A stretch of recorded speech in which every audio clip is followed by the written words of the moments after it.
Ever feel yourself justifying your anger? Well, there's probably a poison behind that, coming up right after this.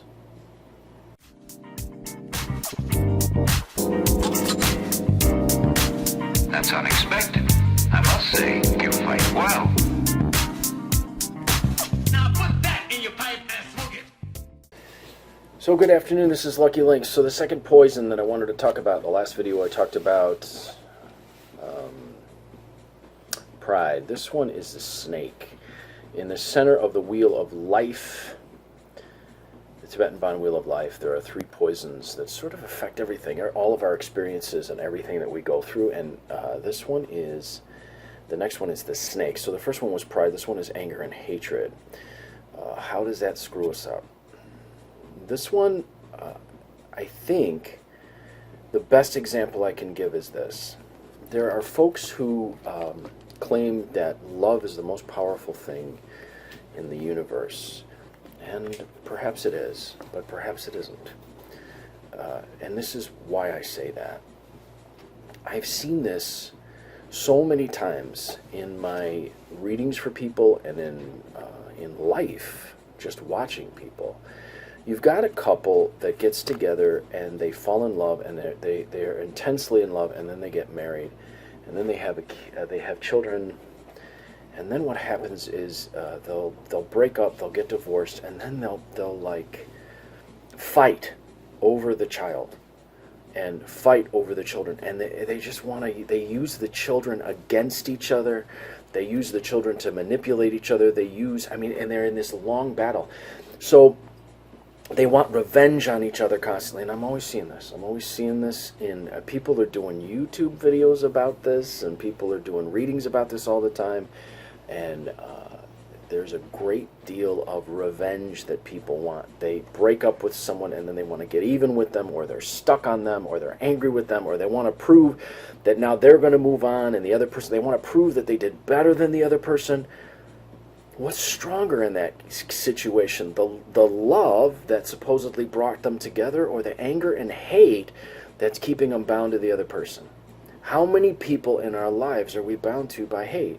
That person at the office is always getting in our way. I've seen this one a million times too. I'll get clients, they'll be in a situation where someone at work is fighting with them, and they've got an enemy, and then they change their job, they go to a new job, and then in the new job they find someone else who fulfills that same role that the last person did in the other one.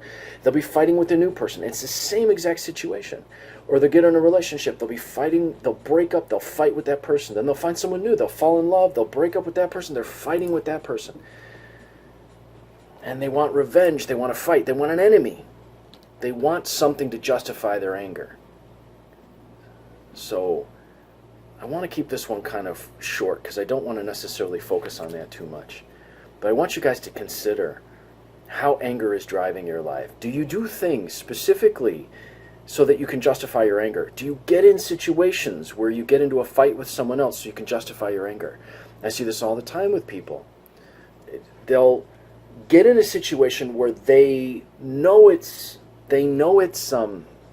volatile, it'll blow up on them, and then they get to justify their anger. Then they get to walk around angry all day because this person did this person. You see this all the time with political candidates. They wait and watch for something that someone else says that doesn't meet their political view, and then it justifies their anger. Then they blow up and they rage.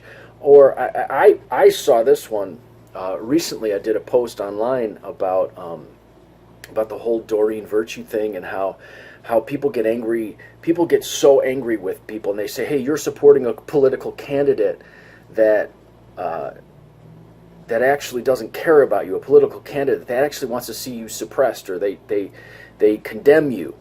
And then these people go and they use Doreen Virtue tarot decks that after this woman has condemned them to hell, you know. And I posted something about this, and someone who total love and light, all about love and light, all about angels, all about love. Love is the most powerful thing you do. He cursed me to death, sickness, pestilence. I mean, everything. And he was just vitriolic. Anger and hate. What's more important? What's stronger? Because here's the thing. I see this all the time with people, especially in custody battles over children. the kind of revenge that they want on each other. Or they go on afterwards telling everyone about their divorce and how this person is doing that to them and that person is doing that to them. And I think if you would have taken half that energy that you are now investing at this party, talking with your friends about what a jerk he is, how hateful he is, how awful he is, and how you want to see him fall, if you'd invested half of that energy, to two of you, into loving each other, the relationship would have lasted. These days, you see people bound in custody battles and revenge for far longer than the marriage or the relationship ever lasted. So watch for the snake.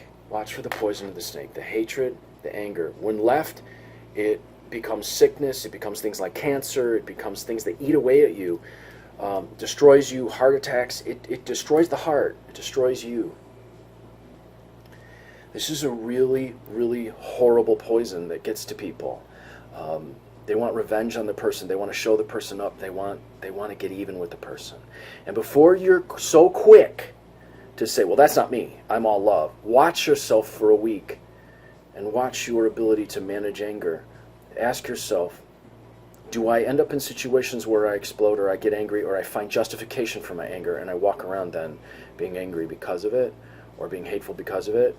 Do I condemn that person who doesn't eat the way that I do, that doesn't have the diet the way that I do, that doesn't shop at the same place that I do, that doesn't have the same political candidate that I do, that doesn't look the way that I do, that doesn't behave and share the same views that I do? Chances are good, if that's the case, this particular poison has got a hold of you.